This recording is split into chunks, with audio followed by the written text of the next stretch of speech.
మిగిలిన పీఠాలకి శృంగేరి పీఠానికి ఒక ప్రధానమైన వ్యత్యాసం వస్తుంది. ఎందుకు వచ్చింది అంటే, వారు అవతార స్వీకారం చేసి శంకరాచార్యుల వారిగా వచ్చినప్పుడు చతుర్ముఖ బ్రహ్మగారు మండనమిశ్రుడిగా వచ్చారు.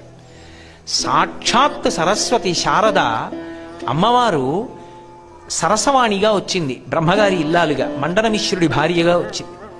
వచ్చినప్పుడు మండనమిశ్రుడు కర్మసిద్ధాంతాన్ని నమ్మాడు.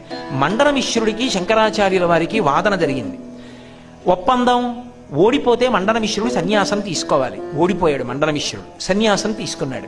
నా భర్త సన్యాసం తీసుకున్నాక ఇక్కడ నేనెందుకు, నేను వెళ్ళిపోతాను సత్యలోకానికని సరస్వతీదేవి వెళ్ళిపోతోంది.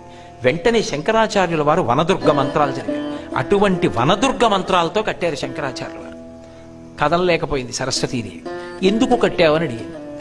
అది శంకర భగవత్పాదులు ఈ జాతికి చేసిన గొప్ప ఉపకారం. ఈ దేశానికి సరస్వతీ కటాక్షం లేకపోవడం అన్నది ఎన్నడూ రాకూడదు.